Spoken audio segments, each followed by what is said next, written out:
بسم الله الرحمن الرحيم. أعزائي مشاهدي ومتابعي قناة مواطن مصري، بسعد دائما بلقائكم. وبإذن الله النهاردة الفيديو بتاعنا هو عنوانه حرب أكتوبر 73، مقاييس النصر والهزيمة. يعني أنا اخترت إن أنا أتكلم في الموضوع ده في الفيديو يعني بتاعنا النهاردة، مش عشان التوقيت ان احنا يعني في الايام بتاعه حرب اكتوبر، حرب 6 اكتوبر والكلام ده، لا. انا بصراحة يعني فوجئت ب اكتر من موقف.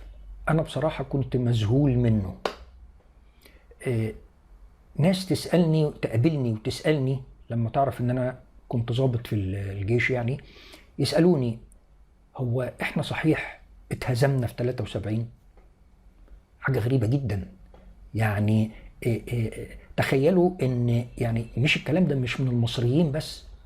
يعني انا كنت في الحج، يعني تقريبا سنة 2016، تقريبا 2016 او 2015، مش متذكر يعني. وكنت كنت نازل عشان اصلي الجمعة في الحرم، وكان ميعاد صلاة الجمعة يعني. المهم انا لما جيت قعدت لقيت واحد سعودي جه قعد جنب مني. فانا هو الارضيه طبعا اللي احنا قاعدين عليها زي بلاط، فانا كان معايا سجاده ففرشها قدام مني وقعد عليها. فهو لما جه تقريبا ما كانش معاه سجاده او حاجه زي كده، فجه قعد على البلاط مباشره. بس فرحت انا قايم من على السجاده وعملتها بالعرض بحيث انها تكفينا احنا الاثنين. حتى بعد كده لما نقوم نصلي يبقى في السجود بطلعها قدام بحيث ان احنا الاثنين نسجد عليها يعني. المهم ان هو يعني طبعا شكرني وكده. فبعد الصلاة ما خلصت فبيقول لي: انت ملامحك مصرية يعني وكده. فقلت له: انا مش سعودي، انا مصري، وجاي يعني علشان موضوع الحج يعني وكده يعني. قال لي: طيب اهلا وسهلا بيك، انا يعني من السعوديه، بس مواطن سعودي يعني، بس انا من مش من مكه يعني، بس بنيجي نصلي هنا الجمعه في الحرم ونرجع تاني يعني. فقلت له: طيب طبعا يعني مش عايز انا ارحب بيك في بلدكم يعني ده. فقال لي: لا ابدا، انت في بلدك وكده وعادي. هو انت بتشتغل ايه؟ هو بيسالني يعني انت بتشتغل ايه؟ فقلت له: انا كنت ضابط في القوات المسلحه. اهلا وسهلا وبتاع قال لي: معلش انا عارف ان احنا دي اول مره يعني نتعرف فيها، بس انا عايز اسالك سؤال يعني. قلت له: اتفضل. قال لي: هو صحيح مصر اتهزمت في حرب 73؟ جبت المعلومه دي منين يعني، او مين قالها لك؟ قال لي: والله يا اخي الكلام ده انا جبته من مصريين بيشتغلوا معانا هنا. ما كانتش دي المرة الوحيدة اللي أنا سمعت فيها على إن القوات المسلحة المصرية اتهزمت في حرب 73. طبعا من قبل الموضوع بتاع السعودية كنت بسمع عن الموضوع ده برضو، بس كان حاجات بسيطة. لكن في الفترة الأخيرة دي تزايد هذا الموضوع بشكل غريب جدا. ومع الأسف كلهم طبعا، كل اللي بيقول الكلام ده من الشباب الصغير اللي ما حضرش خالص حرب 73 ولا عاصرها ولا قبل منها ولا بعد منها، غير كل اللي سمعوه من الفيديوهات اللي موجودة على اليوتيوب. وطبعا يعني اليوتيوب ده منفذ كبير أو مصدر كبير يعني لحكاوي القهاوي بتاع جماعة الإخوان، إخوان الشر. فيعني انا بصراحه حبيت اعمل الفيديو دوت على اساس ان انا يعني اتكلم فيه بشكل علمي. يعني ايه يعني؟ النهارده احنا هنحلل الموضوع ونشوف ايه هي معايير الهزيمه والنصر، ده على حسب زي التاريخ ما بيقول وزي العلم ما بيقول. هل فعلا احنا اتهزمنا في 73 ولا لا؟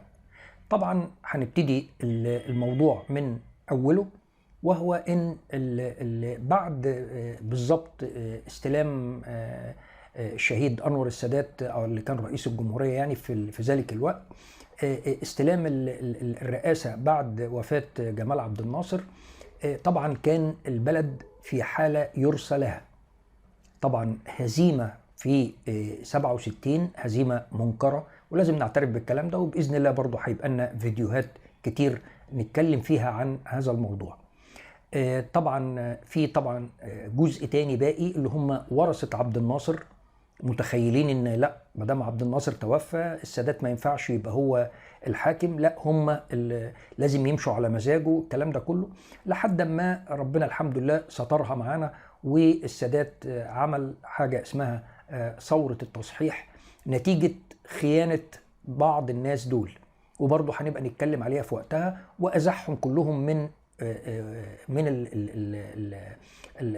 المشهد السياسي يعني بتاع الدولة، وعزلهم كلهم بما فيهم مع الأسف القائد العام للقوات المسلحة الفريق أول محمد فوزي. هنبقى برضو نتكلم عن الموضوع ده بإذن الله في فيديوهات خاصة بحرب 67 وما تلاها. هنبتدي في الأول خالص نقول إن الدولة ليها أهداف استراتيجية. طيب إيه هي يعني إيه أهداف استراتيجية؟ الهدف الاستراتيجي للدولة معناه إن الدولة بتسخر إمكانياتها وقدراتها عشان تحقق هذا الهدف. طب ممكن الهدف ده يكون اقتصادي زي ما هو موجود دلوقتي، مثلا إن إحنا بنتكلم فيه هدف استراتيجي اللي هو زيادة أعداد السياح، لأن ده من غير شك ده يعني صناعة موجودة في مصر أدواتها كلها متوفرة، فإحنا بنبقى الاستراتيجية بتاعت الدولة هي إنها تجذب أكبر عدد من السياح. معنى إن أنا أجذب أكبر عدد من السياح معناها إن أنا بوفر للبلد عملة صعبة بمبالغ كبيرة على مدار السنة. برضو ممكن جدا يبقى فيه هدف اقتصادي تاني، هدف استراتيجي للدولة اللي هو ان انا اعمل تفريعة في قناة السويس، برضو لانها هتزود الدخل بتاع قناة السويس اللي بيجيني بيه العملة الصعبة اللي انا بقدر اصرف بيها على البلد. طيب كان ايه الهدف الاستراتيجي بقى في الوقت ده للدولة اللي كان حاطه السادات الله يرحمه؟ كان حاطط اللي هو طبعا تحرير الارض، وكان كل الشعب المصري متفهم لهذا الموضوع، والشعب المصري عانى معاناة مريرة لحد ما حصلت حرب 73 وابتدت العملية تفتح شوية من الناحية الاقتصادية، لكن كان فعلا الديون ابتدت تتراكم على مصر بصورة كبيرة جدا، لأن طبعا احنا ما كناش بنشتري السلاح وندفع فلوسه، ده كان كله سوري يعني على النوتة عند روسيا، تمام؟ فطبعا الناس دي برضو محتاجة ان احنا نسدد الفلوس اللي بنشتري بيها السلاح ده. طبعا اتحط هدف استراتيجي للدولة اللي هو تحرير الأرض، وتعالوا بقى نبتدي واحدة واحدة مع هذا الموضوع. زي ما قلنا ان الهدف الاستراتيجي بتاع مصر في الوقت ده كان هو تحرير الأرض. كويس قوي. طيب ده الهدف الاستراتيجي بتاعه، انت تحققه وتحرر الأرض بتاعتك لازم تخش الأول تعمل إيه؟ تحرك القضية. يعني إيه تحرك القضية؟ تحسس العالم بإن في هنا في منطقة الشرق الأوسط في قضية ولابد من حلها. طيب هتحلها بطريقتين، يا إما الطريقة الأولى يا إما الطريقة الثانية. طيب الطريقة الأولى دي اللي هي إيه؟ اللي هي استخدام الدبلوماسية، إنك أنت تروح تشوف مين الناس اللي ممكن انك انت تتكلم معاهم علشان يحلوا هذه القضية. طبعا نمرة واحد كانت امريكا هي اللي في ايدها هذا الموضوع. طيب هتقول لي طب ما كان يتكلم مع اسرائيل من الاول؟ يعني السادات كان يتكلم مع اسرائيل من الاول؟ لا طبعا، لان اسرائيل ناخدها قاعدة كده، اسرائيل لا تتراجع عن ارض اخدتها الا بايه؟ إلا بالقوة. يعني إيه لا تفهم إسرائيل غير لغة القوة؟ يعني إسرائيل من أيام حرب 48 وهي لو استولت على متر من الأرض ما بتسيبش المتر ده. طيب لا، لازم تجبرها بالقوة إنها تسيب المتر ده أو الجزء اللي هي احتلته. طبعا الكلام ده يعني هدي لك عليه أمثلة دلوقتي. إيه هي؟ إسرائيل اجتاحت جنوب لبنان في سنة 1982 في شهر يونيو 6 حزيران أو 6 يونيو، واحتلت جنوب لبنان وقعدت في جنوب لبنان 3 سنين. 3 سنين والمقاومة في لبنان اللي هم كانوا حزب الله ومنظمة التحرير الفلسطينية، وهم بيحاربوا إسرائيل وبيعملوا عمليات والكلام ده كله. في الآخر خالص إسرائيل لقت إن هي الجزء اللي احتلته في لبنان ده خسارة كبيرة ليها. يعني طيب قالت للبنان ايه؟ قالت للإدارة في لبنان ايه؟ قالت لهم طيب احنا ممكن نعمل اتفاقية سلام ونرجع الحتة اللي زي مصر كده ما عملنا معاها. رئيس لبنان قال لهم والله انتوا لما دخلتوا اجتاحتوا جنوب لبنان ما كانش فيه اتفاقية، فحضرتك هترجع من غير اتفاقية. وده اللي حصل فعلا، اضطرت إسرائيل إنها ترجع. طيب مثال تاني، إسرائيل كانت محتلية قطاع غزة، تمام، ده بعد حرب 67، وكانت محتلية كمان سيناء. طيب ايه اللي حصل؟ في اتفاقية السلام احنا والله أخذنا الأرض بتاعتنا كاملة بما فيها طابة طيب غزة. طيب أنا بقول لحضرتك دلوقتي إن مصر دخلت سلاح إلى غزة، كويس قوي. طيب هتقول لي لا ما يعني هنبقى نتكلم في الموضوع ده بعدين. طيب دخلت سلاح لغزة بهدف إيه؟ بهدف إن الفلسطينيين الموجودين في غزة يقدروا إن هم يقاوموا الاحتلال الإسرائيلي. جت فعلا إسرائيل وراحت برضو نفس الحكاية، إحنا هننسحب من غزة ونعمل اتفاق مع قطاع غزة على، طبعا برضو في قطاع غزة قال لهم لا تخرجوا من غير اتفاق، مفيش حاجة اسمها اتفاق. واضطرت فعلا برضو إسرائيل إنها تخرج. ليه؟ لأن الخسارة كبيرة أكبر من إنها تفضل قاعدة في قطاع غزة، وسحبت كل المستوطنات اللي كانت موجودة فيها. وأنا بقول لحضرتك على الحاجات دي على أساس إن فعلا الوسائل الدبلوماسية ما جابتش نتيجة. السادات لما اتكلم مع طبعا عبر وسيط يعني مع أمريكا وقال لهم إن يعني إسرائيل ترجع وإن إحنا نعدي سيناء وهم يرجعوا ورا حوالي 10 كيلو ونفتح القناة ودي تبقى بادرة سلام وحسن نية من الجانبين. أمريكا رفضت وقالت لهم، قالت لمصر لا والله ده أنتوا مهزومين في 67 فعايزين تقعدوا مع إسرائيل، اقعدوا معاها دلوقتي وإحنا تحت رعايتنا برضه، لكن وإسرائيل وهي موجودة في سيناء. فطبعا الحل هنا وقف، الوسائل الدبلوماسية مش نافعة. طيب إيه بقى اللي مطلوب؟ خلاص عمليات عسكرية.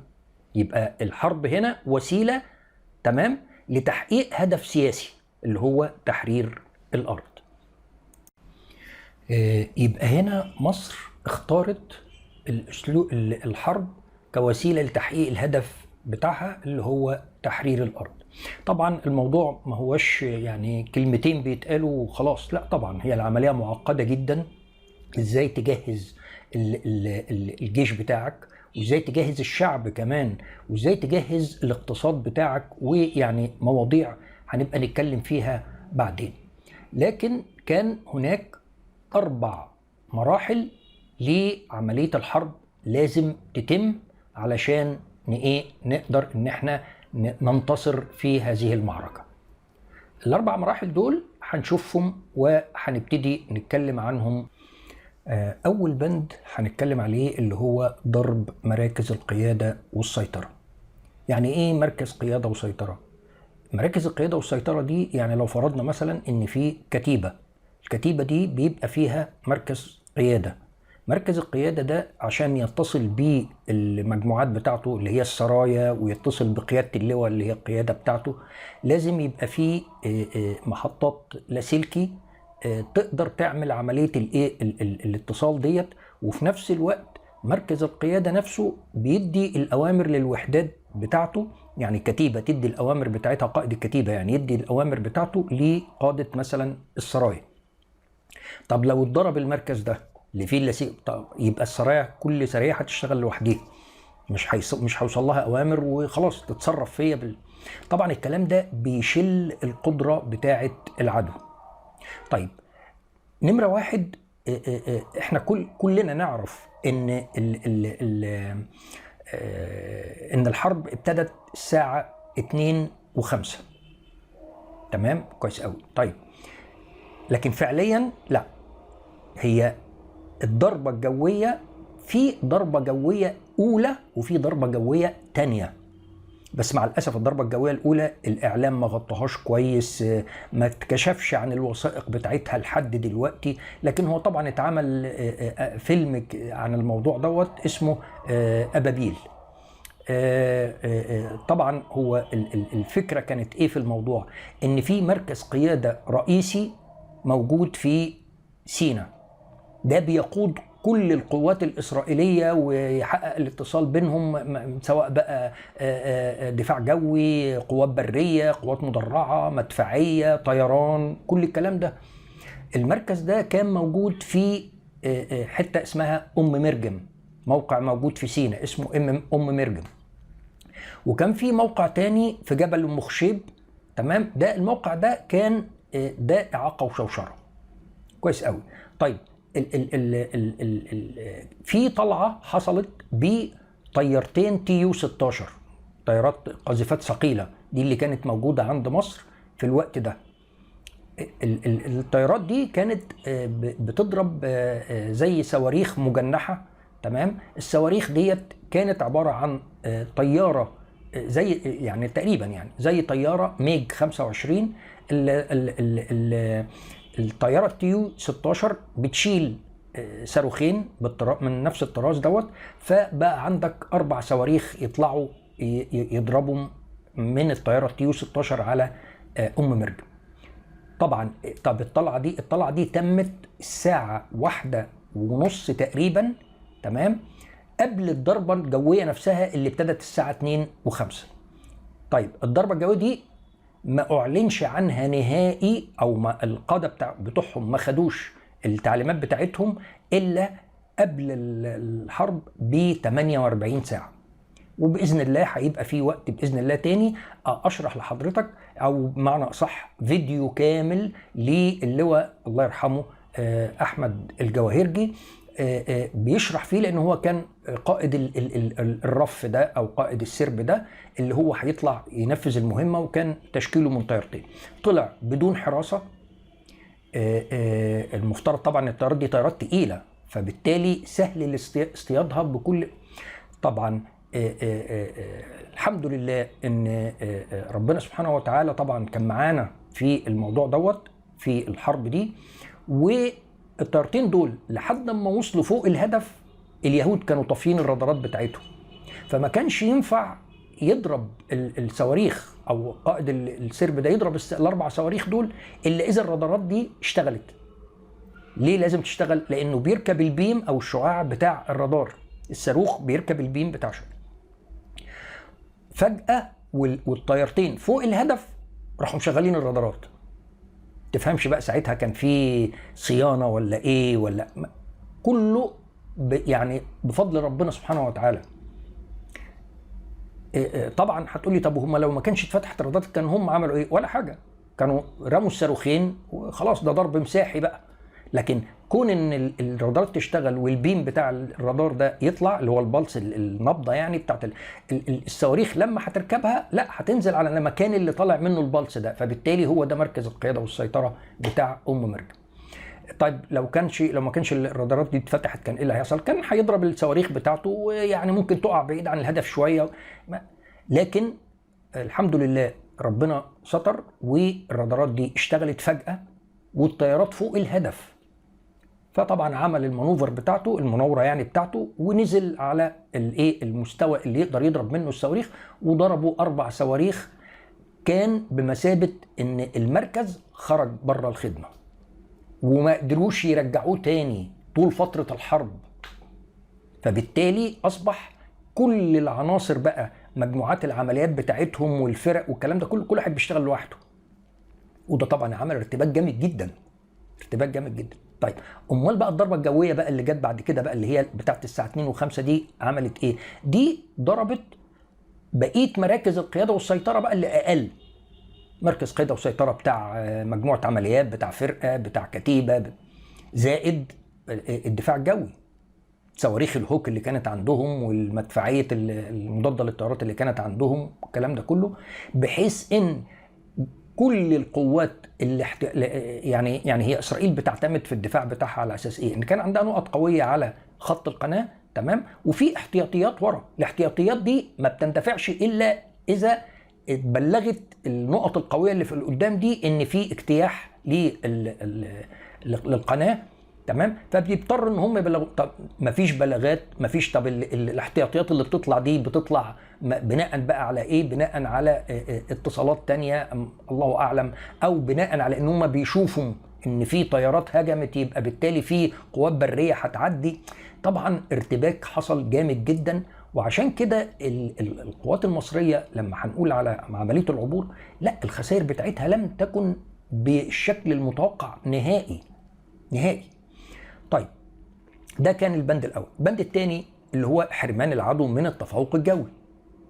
اسرائيل كان عندها طيارات فانتوم، على سكاي هوك، على ميراج الفرنسيه، على الطيارات دي في امكانياتها لا طبعا تفوق تماما الايه؟ الطيارات بتاعتنا اللي هي كانت الميج 21 والميج 17 والميج 15 وعينات من الميج 23 والميراج، طبعا حاجات صغيره جدا، لدرجه ان اللي هو حسني مبارك اللي هو كان قائد القوات الجويه في الوقت ده جهز طيارات التدريب كمان، عشان ممكن جدا يحملها بالصواريخ ويطلع يضرب بيها يعني، او بالقنابل ويطلع يضرب بيها. طبعا برضو لازم نبقى احنا عارفين ان الطياره الواحده بيبقى ليها من 2 ل 3 طيار. ليه؟ لأن الطيار الواحد بيقدر يعمل طلعتين في اليوم كماكسيموم. طيب يبقى إذن الطيارة ممكن تستخدم مرتين في اليوم لو أنا عندي طيار واحد. طيب لو عندي 2 طيارين للطيارة يبقى هستخدمها 4 مرات. طب لو عندي 3 طيارين يبقى هستخدمها 6 مرات.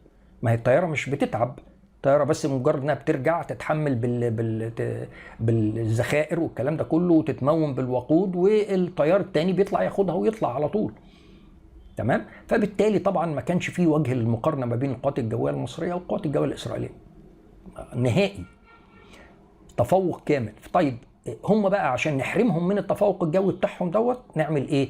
اتبنى طبعا حائط الصواريخ. طبعا حائط الصواريخ ده برضو لازم تبقى الناس عارفه او فاهمه ايه طبيعي ايه ليه اتعمل ده. احنا لازم نخلي بالنا ان احنا عندنا دفاع جوي متحرك ودفاع جوي ثابت. قواعد الصواريخ اللي كانت عندنا ثابته اللي هي سام 2 وسام 3، ما تقدرش يعني القواعد دي ما تقدرش تعديها شرق القناه، ده انت لازم تاخد على الاقل جوه 50 أو 60 كيلو علشان وتقعد بعد كده تبني الايه؟ القواعد دي. يبقى دي قواعد ثابته.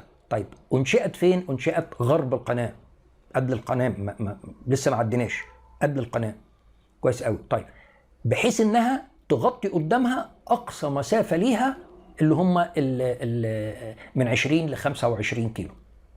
طيب الدفاع الجوي المتحرك اللي كان عندنا، لا، كانت اسرائيل روسيا مديانا عينات من ايه؟ من سام 6. سام 6 ده صواريخ بس محموله على دبابه، فاذا تقدر فين توديها؟ الناحيه الثانيه، تمام، فبتديك مدى برضو تاني. طيب ايه تاني كمان؟ اللي هي دي كانت سام 6. طب سام 7، على فكره سام 6 دي كانت متسميه في الجيش ساعتها بالسنابل، ده الاسم الكودي بتاعها. السام 7 ده صواريخ بتضرب من على الكتف، بس لازم طبعا الرادار بتاعها الصغير لما يلقط الطياره يبتدي يدي انذار بان هو الطياره دي داخل الصاروخ. دي حاجات للاهداف المنخفضه يعني. طيب عندك ايه تاني متحرك؟ المدفعيه اللي هي مضاده للطيارات، سواء بقى هنا الشلكه اللي هي مواسير محطوطه على دبابات، او مدفعيه طبعا بس صغيره شويه، مواسير برضو بس بتضرب على الاهداف المنخفضه، تمام، ودي مجروره بتبقى فيه عربيه جراها. طيب حائط الصواريخ ده بقى والدفاع الجوي لا، ما يقدرش يغطي غير في سيناء لحد من 20 ل 25 كيلو، وده كافي جدا عشان نقدر ان احنا نعمل رأس كوبري الفرقة ورأس كوبري الجيش. عشان برضو في ناس بتقول لك الله، طب لما انتوا عديتم من 20 ل 25 كيلو طيب ما كملتوش ليه؟ ما فيش حاجة الجماعة، الموضوع علمي اكتر منه خناقة. الخناقة ممكن جدا انا هجيب 5 وكل واحد ده معاهم نبوت ولا معاه مطوة ولا بتاع وهنخش كده عليهم مش عارف ايه، لكن الحرب غير كده خالص. الحرب غير كده خالص. طيب البند بقى الثالث اللي هو اقتحام المانع المائي. طيب النهارده لازم انا قبل ال5 فرق بتوع مصر، 3 فرق في الجيش الثاني وفرقتين في الجيش الثالث، ال5 فرق دول علشان يعدوا الناحيه الثانيه المشاة لازم يعدي الاول. طب هو المشاة اللي هيعدي ده، طب افرض اتهاجم بدبابات، طب ايه الحل؟ لا لازم يصمد. فعشان كده الحمد لله ان برضو قدرنا، ربنا رزقنا من روسيا صواريخ اللي هي كان بيقولوا عليها المولوتكا او ساجر. تمام. الصواريخ دي مضاده للدبابات، بس الميزه اللي فيها انها بتضرب على مسافات بعيده. طيب معاها ايه؟ معاها مدافع به 10 وبه 11، بس المدافع دي مداها قليل جدا، حوالي 600 متر او 400 متر. في كمان الاربجيهات، بس دي برضو مداها اقل حاجه بقى، ودي 150 متر 200 متر. فلازم المجند اللي معاه الاربجي ده يبقى يعني مخفي تماما، بحيث ان الدبابه لحد ما تقرب منه المسافه دي ما تبقاش شايفاه، والا هتضربه طبعا من بعيد. طب المفروض ان المشاة ده يعدي الاول، تمام. طب هو هيعدي ازاي؟ لا ده لازم يتسلق الساتر الترابي. ما هو مش هتقدر تفتح الثغرات دي غير في وقت، فانت لازم الاول تعدي بالمشاة، تطلع قدام، على الاقل تعمل رأس كوبري سرية او كتيبة، يعني تطلع قدام لمسافة معينة علشان لو في دبابات بتهاجم، لا الدبابات دي ما تقدرش توصل لحد المية وتهاجم الناس اللي هي بتفتح الثغرات. طبعا الكلام ده بيتم بتخطيطه بإذن الله، برضو هنبقى نحاول نشرحه في فيديوهات تانية ونفهم الكلام ده تم ازاي. طيب الحمد لله ربنا برضو كان معانا وقدرنا ان الناس دي تعدي، وكمان الفتحات بتاعه النابالم اللي كانت اسرائيل عاملاها بحيث انها تولع القناه، الصاعقه من قبل الهجوم بيوم والضفادع البشريه نزلت قفلت المواسير دي كلها بالاسمنت. فطبعا لما يجي هو يضخ من جوه النقطه القويه ما فيش، الماسوره مش هتطلع حاجه، لان جواها اسمنت من اللي هو سريع الشك ده اللي بيشتغل تحت الميه يقفل. طيب ابتدت بعد كده المهندسين تبتدي تفتح فتحات في الساتر الترابي، وابتدى نصب الكباري. طبعا كلنا نعرف معبر الشهيد احمد حمدي او نفق الشهيد احمد حمدي، هو ده الله يرحمه كان لواء، وكان موجود بنفسه بيشرف على عمليه انشاء الكوبري في منطقه السويس. عشان كده لما اتعمل النفق بعد كده اتسمى باسمه. طيب القوات البحريه بقى كانت دورها ايه؟ كانت دورها انها نمره 1 تقفل باب المندب من تحت، من عند البحر الاحمر، من عند اليمن. تقفل الباب ده ليه؟ لان عشان اسرائيل ما تستفدش بميناء ايلات اللي موجود على الخليج، في خليج العقبه. ما هو اسرائيل عشان تبعت سفن او تجيب سفن من جنوب شرق اسيا او من ناحيه البحر الاحمر، بتعدي فين؟ في مضايق طيران، وبعد كده توصل لايلات. كويس قوي. طيب ازاي؟ ما هم كانوا محتلين سيناء، فمضايق طيران خلاص هتعديهم طبعا مفيش مشاكل، هم اللي قاعدين هناك. فاتقفل الكلام ده منين؟ من باب المندب من تحت، من عند مدخل البحر الاحمر من تحت. طبعا عشان اسرائيل توصل له ده مشكله بالنسبه لها، لازم بحريه كتير وطيران وبتاع وكلام من ده، فطبعا ما عرفتش تعمل حاجه.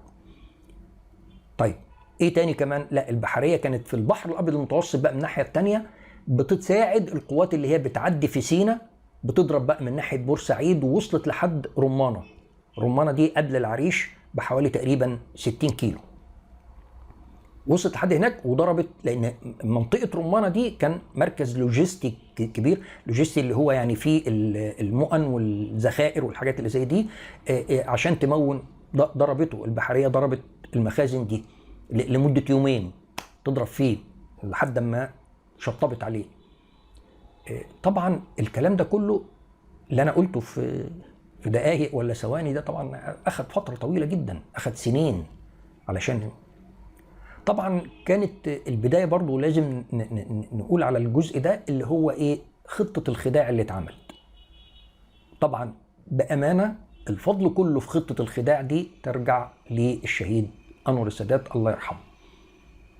ده وهنبقى طبعا نشرح الكلام ده بعد كده برضو باذن الله في فيديو خاص. عمل خطه خداع خدع بيها المخابرات الامريكيه وخدع بيها المخابرات الاسرائيليه، ومحدش كان في العالم الا طبعا السوفيت، وهنبقى نحكي برضه هم ليه عرفوا الكلام ده.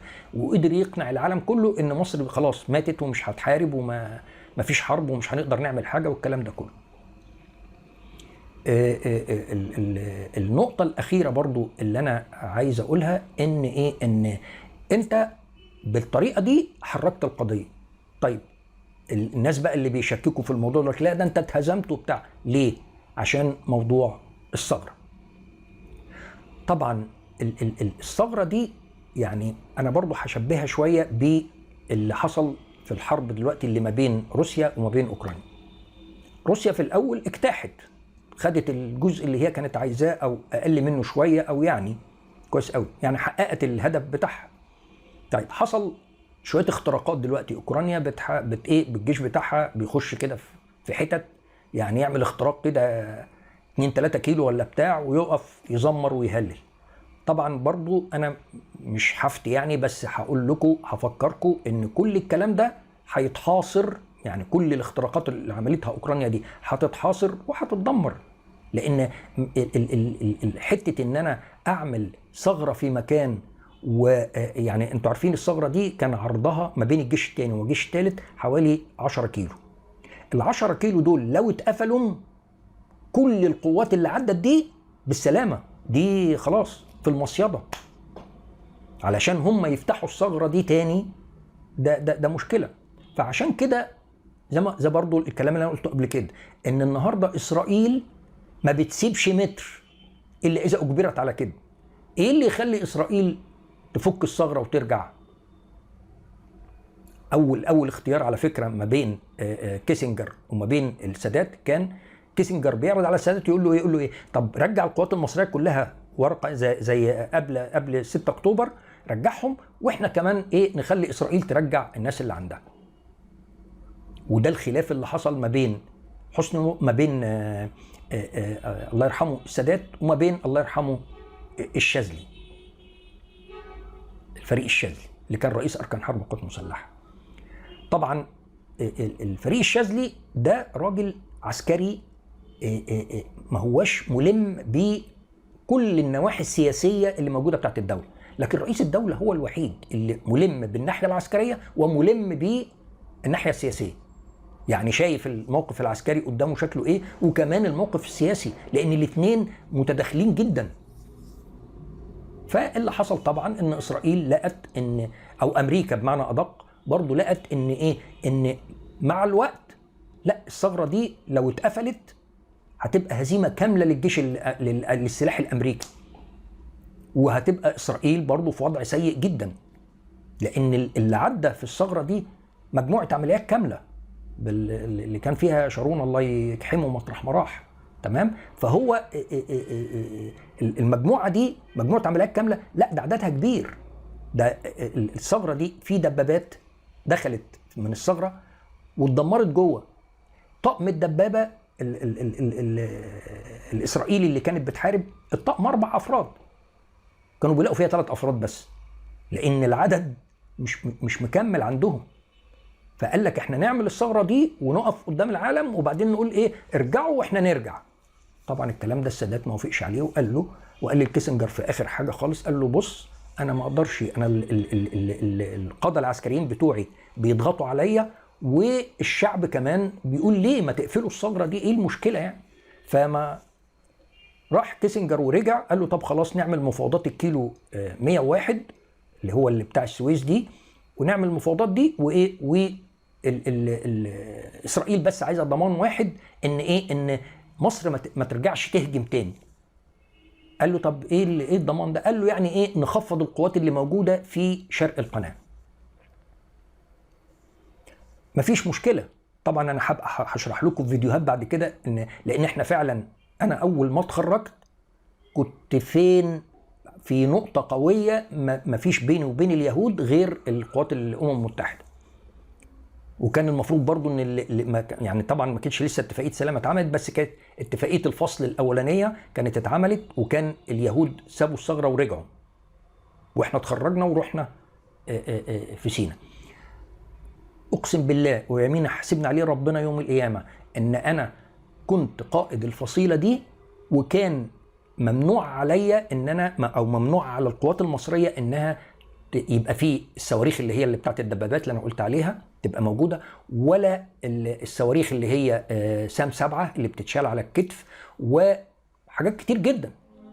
اقسم بالله هذه الاسلحه كانت موجوده معايا في الفصيله، كان بيجي علينا تفتيش من الامم المتحده، وكانت الحاجات دي بتستخبى وما بتبانش. طبعا فاغشيناهم فهم لا يبصرون، ده ما فيش فيها فصال. يعني النهارده السادات ادار الموضوع يعني باحترافيه وتوفيق طبعا من عند ربنا، لكن هو ده فعلا اللي حصل. طيب السؤال الاخير بس اللي انا عايز اساله، ايه الهدف اللي احنا كنا رايحين له، وهل اتحقق ولا ما اتحققش؟ معلش، نمره واحد، اتحقق. اتحقق. خدت سينا كلها بالكامل بما فيها ال 100 متر ولا ال 500 متر الاخرين بتوع طابه اتاخدوا. بتاخدوا بالمحكمه مفيش مشاكل، بس رجع لك حقك. طيب غزه، ما هي غزه اتاخدت سنه 67، خلاص رجعت للفلسطينيين تاني، مفيش يهودي او صهيوني موجود في قطاع غزه. يبقى حضرتك حققت الهدف بتاعك ولا ما حققتوش؟ هيطلع واحد يقول لي طب ما هو اصل السادات عمل اتفاقيه الخيانه والعار و و و و مع اسرائيل. وطبعا منين؟ من اخوان الشر. بس هو برضو اخوان الشر ده قرا في الكتاب لحد هنا بس، ما زودش. طب لو انت قريت بقى التاريخ صح، هتلاقي ان الرسول عليه الصلاه والسلام كان في اتفاق مع اليهود في غزوه الخندق. هم خانوا وعملوا وتنيلوا ب60 نيله، ماشي مفيش مشكله، بس قصد اقول ان ساعتها هو كان بيحارب مين؟ بيحارب الكفار بتوع مكه، وكان في يهود في المدينه اللي هو اللي اتعمل الرسول عليه الصلاه والسلام عمل الهجره فيها. طيب الفتره الاتفاق دي او الكلام دوت، طب ما هو طبعا قعد مع اليهود واتكلموا وقال لليهود انتوا هتاخدوا الحته دي تدافعوا عنها، واحنا هناخد هنا، والخنادق هتتحفر هنا، والكلام ده كله. يعني كان في اتفاق، بس طبعا ما كانش يعني زمان ما كانش فيه بالاسلوب ده او بالرسميات اللي موجوده عندنا هنا. لكن النهارده ايه اللي حصل؟ بالاتفاق ده الرسول قدروا الحمد لله يصدوا الكفار في غزوه الخندق، وما قدروش يخشوا المدينه. وبعديها الحمد لله برضو رجع الرسول واخرجوهم من حيث اخرجوكم. رجع تاني الرسول عليه الصلاه والسلام لمكه. لما اخرج لا ترجعوا تاني وتحاربوهم. الحمد لله احنا حاربناهم ورجعنا تاني، اخدنا ارضنا وقعدنا، واخدنا الجزء كمان اللي احنا كنا اوصياء، الجزء الفلسطيني اللي احنا كنا اوصياء عليه، لان غزه دي كانت موجوده في حوزه مصر. امتى؟ قبل 67. لما حصل حرب 67 خدوها، خدوا غزه بالكامل وسينا. طبعا كل الكلام ده معروف، هنبقى نتكلم عنه في فيديوهات تانية بإذن الله. في نهاية الفيديو ده أنا الأول طبعا بعتذر يعني عن التطويل، لكن أنا بقول لكل مصري مخلص وبيحب بلده إن هو يقعد ويشوف الفيديو ده. أنا لا بتاجر بالجيش المصري، ولا بتاجر بالبلد، ولا بتاجر بحد خالص. انا مش عامل الفيديو ده عشان الناس تعمل لي عليه لايك ومش عارف وكلام، لا، انا نفسي بس ان اي حد عنده اي سؤال او تعليق يقوله وهنناقشه بالطريقه العلميه اللي احنا عملنا بيها الكلام ده. يقول، يسال، ايه المشكله؟ لكن بلاش حتة التشكيك دي، وهي مصر اتهزمت ولا مصر انتصرت. أنا عايزك أنت تبص وتشوف بالطريقة العلمية الصحيحة، هل فعلا احنا حققنا اللي كنا عايزينه ولا ما حققناهوش. لكن حتة بقى ان انا النهاردة لا ده اصل الجيش المصري ده خاين، ولا السادات كان خاين، ومين مش عارف ايه، ومين عمل ايه ومين عمل ايه، في النهاية انا هفكرك بكلمة قالها، والكلام ده طبعا موجود في كل مكان يعني. مناحم بيجن اللي هو كان رئيس الوزراء الاسرائيلي اللي عمل الاتفاق ده، بعد الاجتماع مباشرة، بعد التوقيع مباشرة، طلع وقال انا الارض اتاخدت مني بورقه، انا اخدت ورقه واديت السادات الارض، او اديت لمصر الارض بتاعتها. الورقه دي يعني خلاص كل شويه بيتقطع منها حته، كل شويه بيتقطع منها حته. واعتقد انه في النهايه خلاص الوضع هيرجع زي ما كان، ان اسرائيل، وده موجود حتى فعلا دلوقتي، اسرائيل لا مش لا هي صديقه العرب ولا الكلام ده خالص، ده هدنة مؤقتة، هدنة مؤقتة.